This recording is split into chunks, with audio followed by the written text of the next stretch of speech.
بسم اللہ الرحمن الرحیم۔ السلام علیکم۔ دیوار شب کی نئی ایپیسوڈ سٹارٹ کرنے سے پہلے میں کچھ بات کرنا چاہتی ہوں۔ ہمارے 2 سبسکرائبر ہیں۔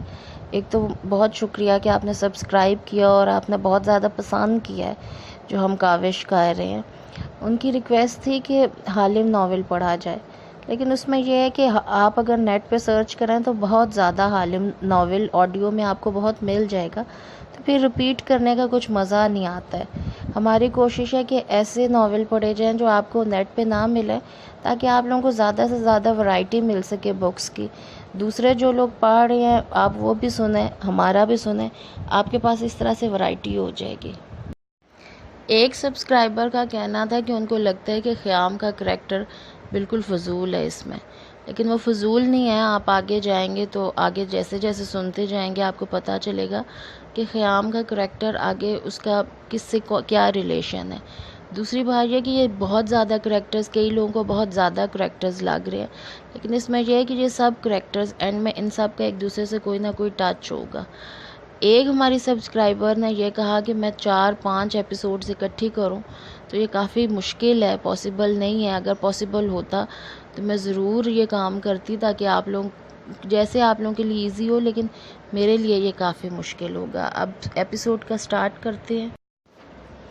گہری ہوتی مسکراہٹ کے ساتھ زرتاج نے دانستہ بات ادھوری چھوڑی۔ یوسف کمال کو اب جا کر کہیں اپنی غلطی کا شدت سے احساس ہوا تھا۔ زرتاج جیسی عورت کو چھیڑ کر انہوں نے خود ایک بڑی مصیبت کو دعوت دی تھی۔ تم مجھے بلیک میل کر رہی ہو؟ نہیں، میں صرف آپ کو یاد دلا رہی ہوں، سرسری سے انداز میں کہتے ہوئے وہ اٹھ کھڑی ہوئیں۔ عظمت بوا، یوسف بھائی کی کوئی خاطر توازو۔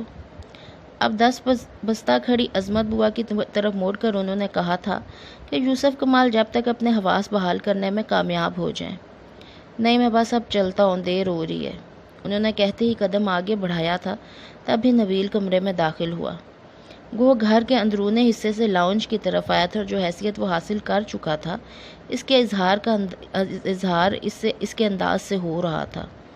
السلام علیکم یوسف بھائی۔ انہیں دیکھتے ہی وہ بڑی بے تکلفی سے گویا ہوا تھا۔ انہوں نے چونک کر اس کی طرف دیکھا۔ وہ جس کی زبان سر کرتے نہ تھکتی تھی، جس کا اپنے سامنے محض بیٹھنا انہیں گوارا نہ تھا، جو کس بے نیازی سے ان کے سامنے مسافے کے لیے ہاتھ بڑھا رہا تھا۔ تم ضبط کی ہر منزل کو پھلانگ کے انہوں نے اس کی اوقات یاد دلانا چاہی، مگر نگاہیں لمحے بھر کے لیے اس پر جم سے گئیں۔ وہ خوش شکل تھا اور نوجوانے کی فطری تازگی اس کی دلکشی کو اور بڑھا رہی تھی۔ وہ زرتاج کے بیٹے کا ہم عمر ہی یا پھر اس سے 1-2 سال بڑا؟ اس بے حد ناپسندیدہ صورتحال میں بھی وہ اس خیال کو آنے سے نہ روک سکے تھے۔ وہ یقیناً ابھی فریش ہو کر کمرے سے باہر آیا تھا۔ اس کی شرٹ کے آدھے سے زیادہ بٹن کھلے ہوئے تھے۔ یوسف کمال کو اپنی پیشانی بھیگتی ہوئی محسوس ہوئی۔ بنا ایک لفظ بھی کہے وہ تیزی سے آگے بڑھتے چلے گئے۔ نبیل کا ہاتھ پھیلا ہی رہ گیا۔ گھر کے رہائشی حصے سے اپنی گاڑی کی طرف آتے ہوئے یوسف کمال کا سر جھکا ہوا تھا۔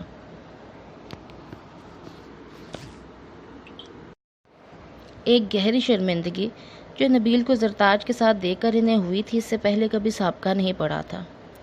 کاش وہ اس شخص کو دھکے مار کر یہاں سے نکال سکتے اور زرتاج اسے تو جان سے ہی مار ڈالتے۔ اپنی تمام ترقی پسندی پر 3 حرف بھیجتے ہوئے زرتاج کے وسیع اور عریض کمپاؤنڈ سے نکلے تھے۔ خود کو اتنا بے بس انہوں نے کبھی محسوس نہیں کیا تھا۔ موبائل پر ایک بار پھر مانی کا نمبر آ رہا تھا۔ اتنی دیر میں اس کی کتنی مس کالز جمع ہو چکی تھی۔ جیسی ماں ویسا ہی بیٹا۔ سر کو دھیرے سے جھٹکتے ہوئے وہ زیر لب بڑبڑائے۔ انہیں پتا تھا کہ وہ کچھ نہیں کرے گا۔ زرتاج کا اس کی طرف سے بے فکر ہونا بے وجہ نہیں تھا۔ کتے کے آگے ہڈی ڈال دو، وہ کاٹنا تو کیا بھونکنا بھی بھول جاتا ہے۔ مانی کے آگے بھی زرتاج کی پھینکی گئی ہڈیوں کا ڈھیر تھا۔ ہاں، اگر وہ ہوتا تو زرتاج کی مجال نہیں تھی کہ یہ سب اتنے دھڑلے سے کر پاتی۔ کوئی اچانک ہی اس شدت سے یاد آیا کہ خود ان کا اپنا دل بھی بڑی زور سے دھڑکا۔ واقعی وہ جیسے خود اپنے آپ سے متفق ہوئے، مگر وہ تھا کہاں؟ نہ کوئی نشان، نہ پتہ۔ اپنے پیچھے کوئی سراغ بھی چھوڑا تھا اس نے؟ انہوں نے بے چین سا ہو کر پہلو بدلا۔ یہ بھول کر کے اپنی بہن کی محبت میں اس پر زمین تنگ کرنے والوں میں وہ خود بھی شامل تھے۔ بیرونی برآمدے سے لے کر بڑے ہال اور پھر ایک ایک کر کے سارے ہی کمروں کو بڑے دل لگا کر صفائی کرنے کے بعد شامہ نے ساری کھڑکیاں کھول کر پردوں کو اطراف میں باندھ دیا تھا۔ ایک نکھرا اجلا دن نانے ستارہ کے چوبارے میں مسکرانے لگا۔ ایئر فریشنر اور پھولوں کی ہلکی سی مہک اس وقت بھی سانسوں میں گھلتی ہوئی محسوس ہو رہی تھی۔ سالار نے ہاتھ میں تھامے کتاب پر سے نگاہ اٹھا کر گیتی کی طرف دیکھا۔ وہ بڑی تیزی سے اپنی کاپی پر لکھ رہی تھی۔ نانی ستارہ کی درخواست پر وہ ہفتے میں 3-4 دن گیتی کو پڑھائی میں مدد دینے کی غرض سے آنے لگا تھا۔ امتحان قریب تھے اور گیتی اس وقت بر وقت مدد پر تہ دل سے اس کی ممنون۔ وہ دن میں کسی بھی وقت آ جاتا اور نانی ستارہ کے کمرے میں بیٹھ کر گھنٹہ 1.5 اسے پڑھا کر رخصت ہو جاتا، شام کی معمول کی ہنگامہ خیزی شروع ہونے سے بہت پہلے۔ گیتی کو بڑا سہارا ملا تھا۔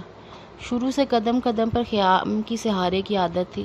اس کے جانے کے بعد سے تو جیسے اسے اپنا گریجویشن بھی بس خواب ہی بنتا دکھائی دینے لگا تھا، مگر اب بہت دن غم منانے کے بعد پھر سے حوصلہ پکڑا تھا۔ لکھنے میں اس کا انہماک دیکھ کر وہ کچھ کہتے کہتے رکا تھا۔ سادہ دھلا دھلایا چہرہ، کلپ کی قید سے آزاد ہوئے چہرے اور گردن کو چھوتے بالوں کی لٹیں اور بے حد گھنی پلکیں۔ کوشش کے باوجود بھی وہ خود کو اس کی طرف سے دیکھنے سے نہیں روک پاتا تھا۔ گیتی نے سر اٹھا کر ٹھیک اس وقت سالار کی طرف دیکھا، اسے اپنی طرف متوجہ پا کر ہلکے سے مسکرا دی۔ یہ لیجئے۔ وہ کام ختم کر چکی تھی۔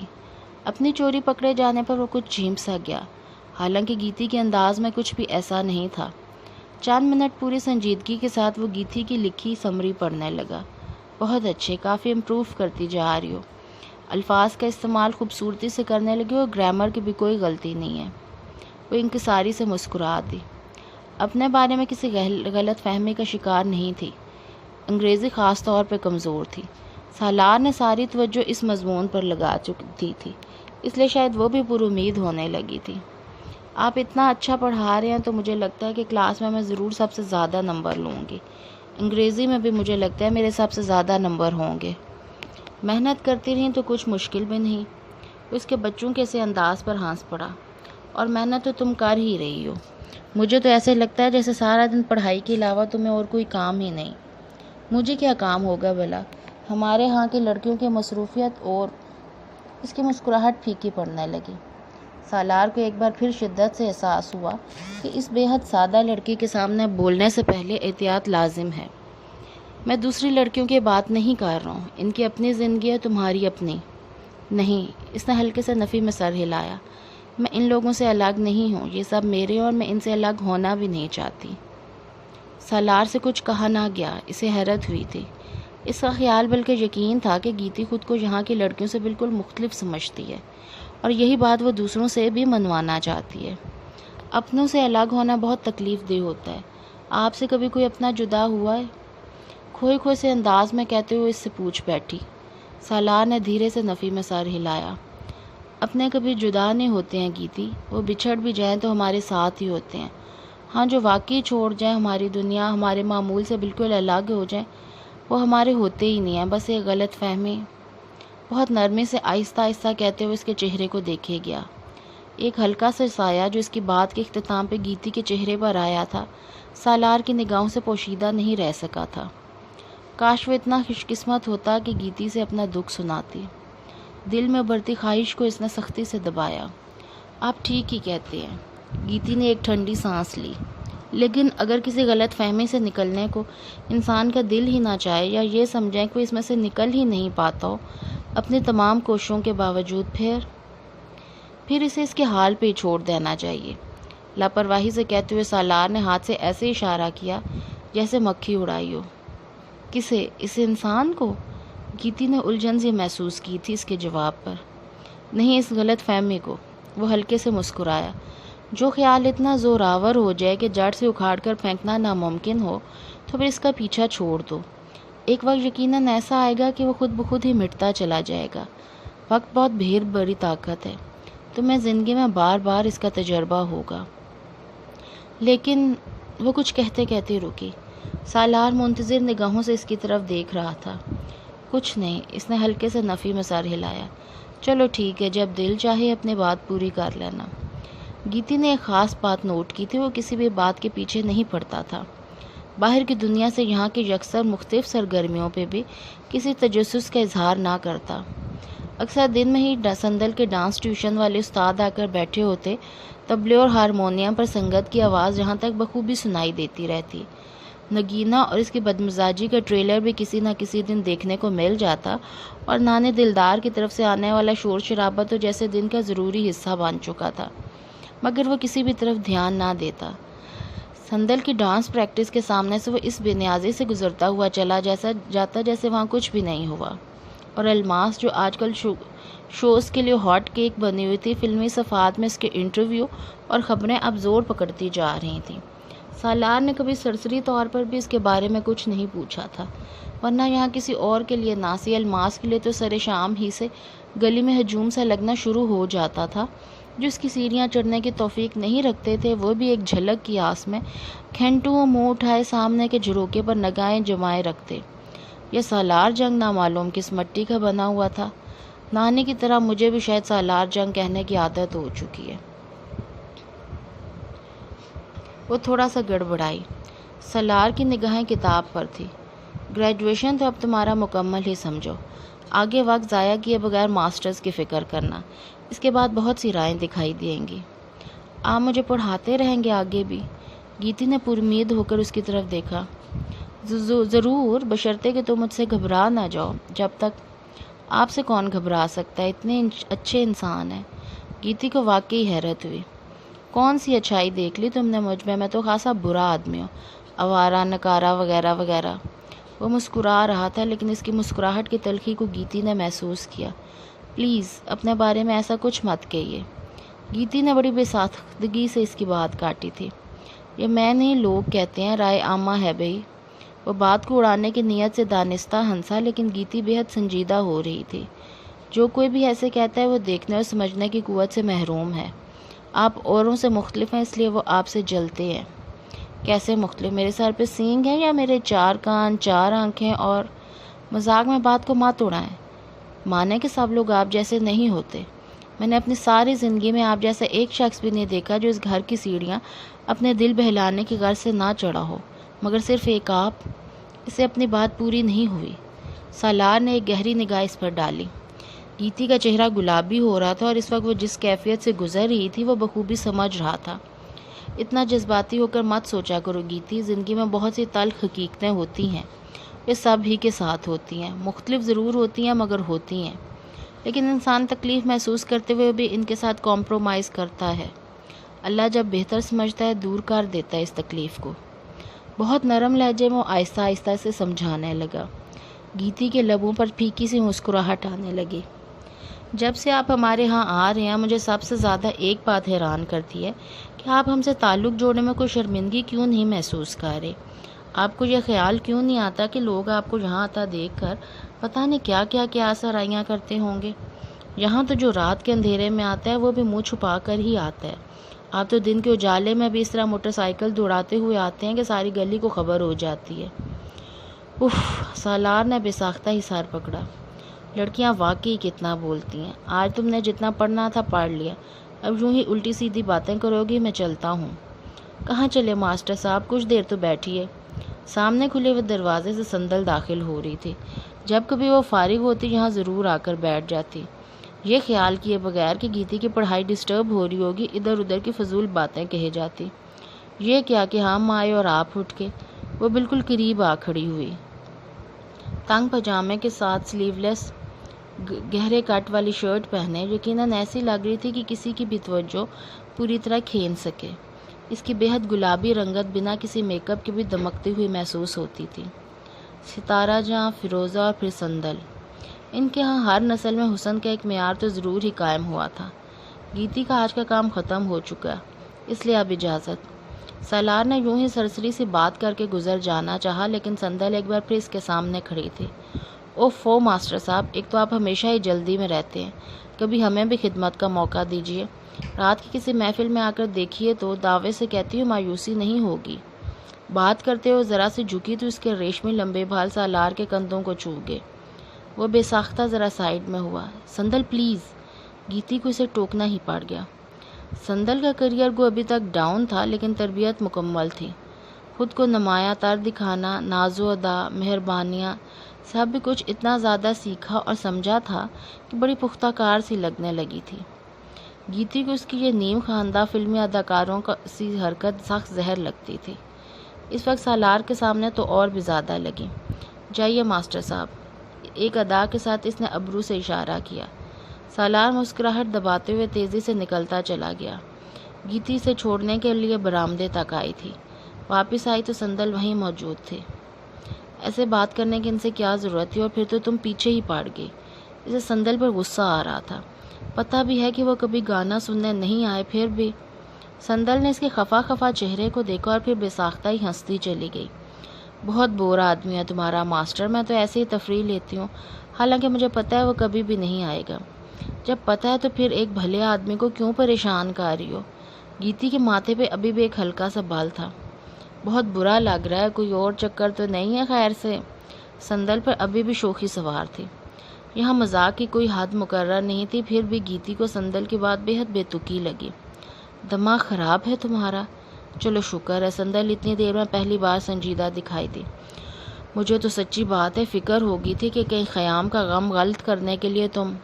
اس نے بات کو معنی خیز موڑ پر چھوڑا۔ Just shut up. اس کی سنجیدگی مذاق سے بھی زیادہ تکلیف دہ ثابت ہوئی تھی۔ غصہ مت کرو۔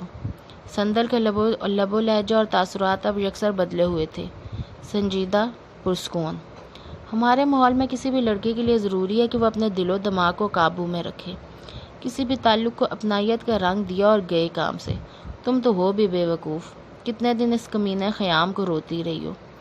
گیتی کے دل پر ایک سایہ سا ہو کر گزرا۔ کاش وہ اسے بتا سکتی کہ خیام کو تو وہ آج بھی روتی ہے، سب کے سامنے نہ صحیح، چھپ کر صحیح۔ اور یہ ماسٹر تو ویسے بھی تمہارے قابل نہیں ہے۔ کچھ تو ہے ہو، شکل صورت تو وہ بھی خاص نہیں، اور پیسہ کوڑی سے بھی خالی۔ تم ذرا ہوشیار رہنا۔ سندل باہر کی دنیا کے لیے خاصا پرغرور انداز اپنائے رکھتی تھی، مگر گیتی کو تو اب پورا یقین ہو چکا تھا کہ اس میں نگینہ امی، خالہ گلناز اور الماس وغیرہ میں رتی بھی برابر بھی فرق نہیں تھا۔ تم اب سالار صاحب کا پیچھا چھوڑ دو، خدا کا واسطہ ہے۔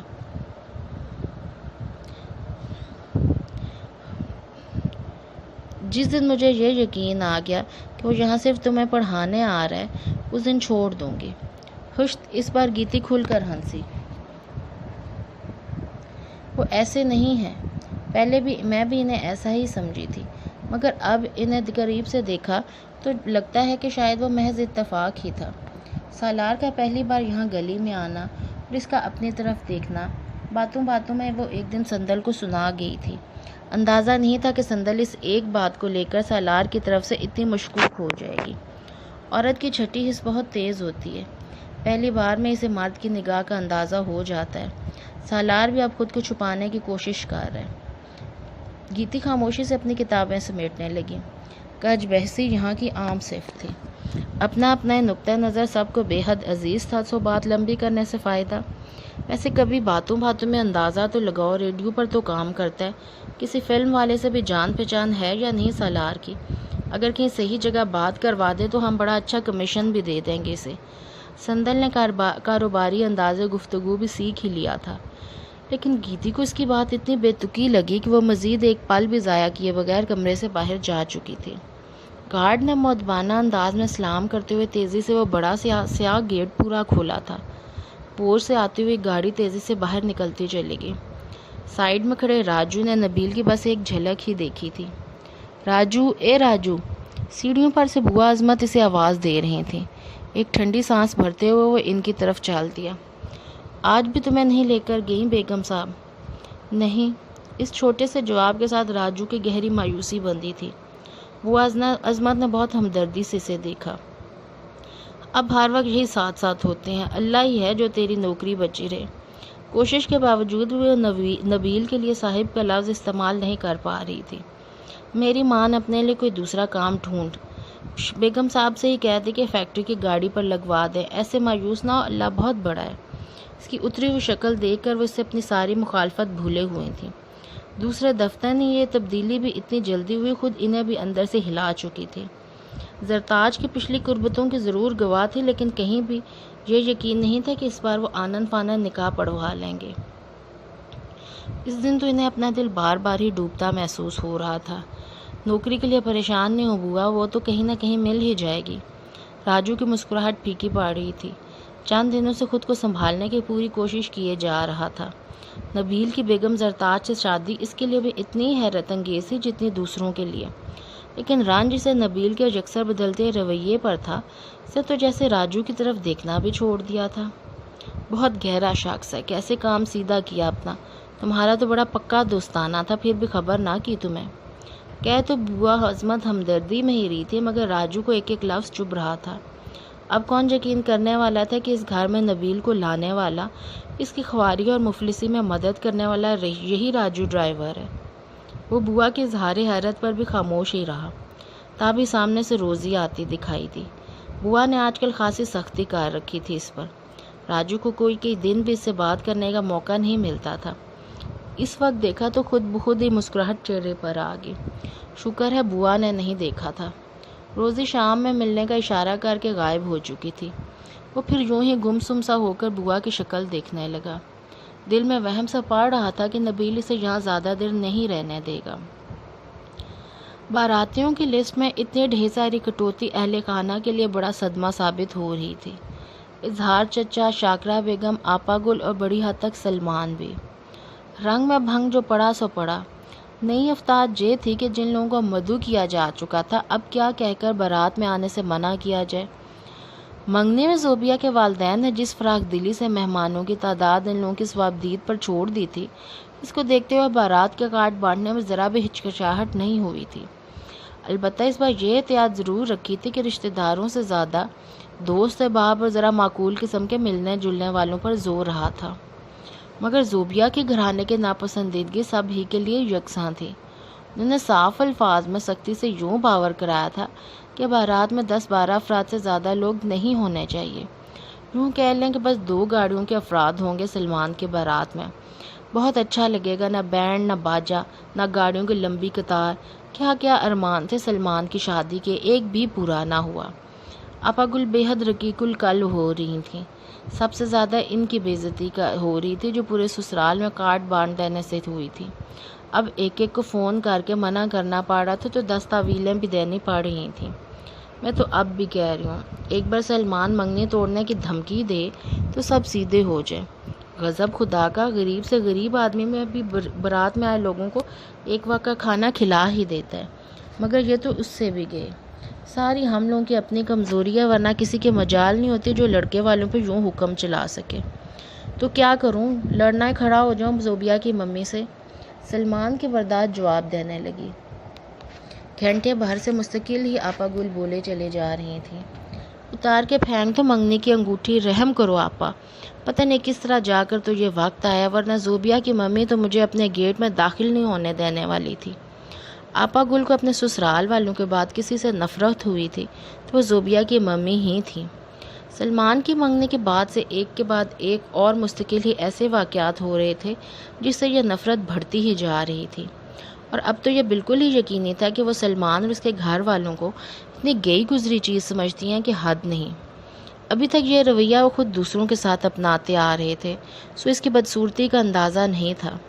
اس زوبیہ کی ماں کی تو میں کسی دن طبیعت صاف کروں گی، ذرا تمہاری شادی ہو جائے خیریت کے ساتھ، 4 پیسوں پہ تو اکڑ ہی ہے، ورنہ شکل دیکھی اپنی بیٹی کی، پھٹکار برس رہی ہے، نگاہ کرنے کو اس کی طرف دل نہیں جاتا۔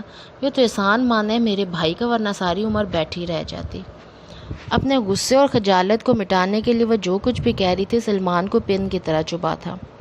اور کچھ نہیں تو 5-6 سال تو ضرور ہی بڑی ہوگی سلمان سے، کیوں امی؟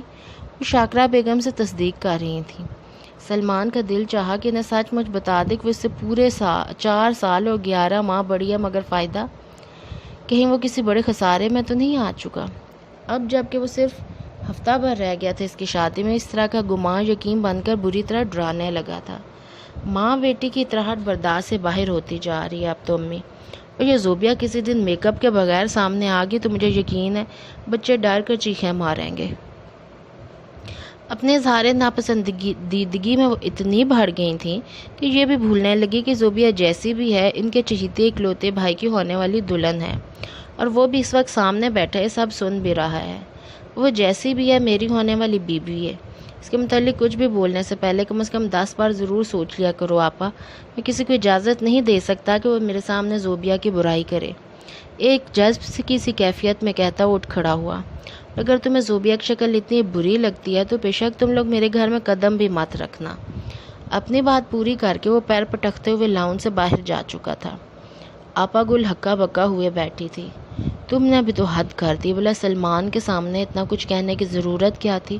ہمیں کیسی بھی لگے پر اسے تو زوبیہ پسند ہے نا، اسے تو برا لگے گا ہی۔ شاکرہ بیگم نے ان کا اترا ہوا چہرہ دیکھ کر دلجوئی کرنا چاہی، مگر آپا گل نے جیسے اس کی بات سنی ہی نہیں۔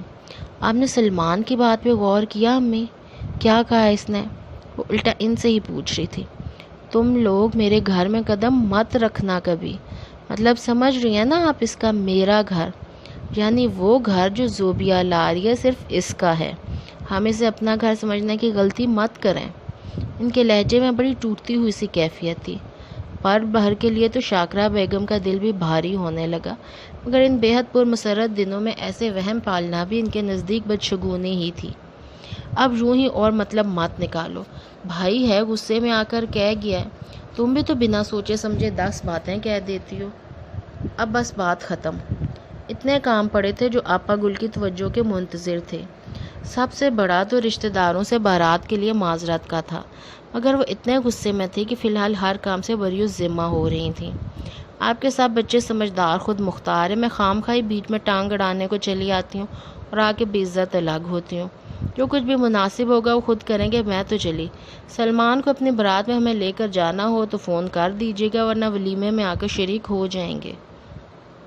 وہ بگڑے ہوئے تیوروں کے ساتھ اپنا سامان سمیٹ رہی تھیں۔ شاکرہ بیگم کے ہاتھ پاؤں پھولنے لگے۔ آپا گل کی 100 باتیں ایک طرف اور ضدی ہٹیلی فطرت ایک طرف، جو بات کہتی سو پتھر پر لکیر۔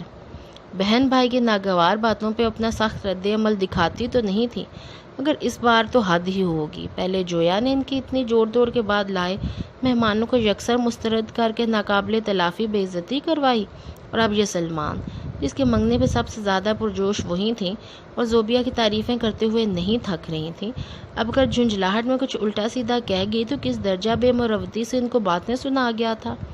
حد ہوتی ہے کسی بات کی۔ ان کی آنکھوں میں سچ مچ آنسو آ رہے تھے۔ جویا چھوڑ زویا بھی اگلے دن ہونے والے کیمسٹری کے پیپر کا پیچھا چھوڑ کر انہیں منانے کے لیے آ کھڑی ہوئی۔ کچھ بھی تھا، آخر کو بڑی بہن تھی اور ان کی سب سے محبت پر کوئی شک بھی نہیں کیا جا سکتا تھا۔ غلطی سلمان بھائی کی، ناراض آپ سب سے ہو رہی ہیں۔ ہم تو پہلے ہی کہتے تھے کہ وہ کسی کے نہیں ہیں، آپ ہی یقین نہیں کرتی تھی۔ زویا کی صاف گوئی برقرار تھی۔ خیر کام تو تم میں سے کوئی بھی نہیں، اپنی اپنی باری پہ سب بھی رنگ دکھاتے ہیں۔ ان کی نگاہ جویا پر تھی، وہ بے ساختہ ہی دوسری طرف دیکھنے لگی۔ کاش وہ انہیں سمجھا سکتی کہ اس نے ان کی بے عزتی نہیں کی تھی، وہ ایک بالکل الگ اور اصولی بات تھی۔ بہن بھائیوں، اس لیے بات کو نظر انداز کرنا پڑتا ہے، ورنہ سچی بات تو یہ ہے کہ دل تو صاف نہیں ہوا۔ وہ جیسے تیسے سامان کھولنا شروع کر چکے تھے۔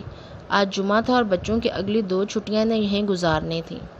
جویا کو چائے کا کہہ کر وہ بڑی فرصت سے فون کے پاس آ بیٹھی۔ اب بتائیے کیا کہہ کر منع کرنا اور ساروں کو ایک ہی بات بتانی ہے، یہ خیال رہے۔ کہہ دو کہ دلہن کے خاندان میں کوئی انتقال کر گیا، اس لیے ان کے یہاں سادگی سے کام ہو رہا ہے۔ بروقت بڑا پر اثر بہانہ شاکرہ بیگم کو سوجا تھا۔ آپا گل کا فون کی طرف بڑھتا ہوا ہاتھ تھم سا گیا۔ مشہور لوگ ہیں امی، شادی کی خبر اخبار میں بھی آ سکتی ہے۔ منگنے کی تصویر میں ایک انگریزی اخبار کے سوشل راؤنڈ اپ کے کالم میں نے خود دیکھی ہے۔ کوئی فرق نہیں پڑتا، انہوں نے ایسے ہاتھ لایا جیسے مکھی اڑائی ہو۔ ہمارے خاندان میں کوئی اخبار نہیں پڑھتا اور انگریزی اخبار تو بالکل بھی نہیں۔ ان کا اطمینان برقرار تھا۔ یہ بھی ٹھیک۔ آپا گل کا ہاتھ اب تیزی سے نمبر ملا رہا تھا۔ رمضان کا مبارک مہینہ نیک و بد ہر کسی کے لیے یکساں رحمتیں لے کر آیا ہوا تھا۔ نانی ستارہ کے محلے میں بھی یہاں سے وہاں تک احترام رمضان میں ساری مصروفیت سرے سے منقطع تھی۔ نگینہ کے ڈوبتے دل کو سنبھلنے کا تھوڑا بہت موقع مل ہی گیا، ورنہ پچھلے 2.25 ماہ میں ایک کے بعد ایک الماس کے نہ ختم ہونے والے شوز تھے اور اس کی نہ تو جان۔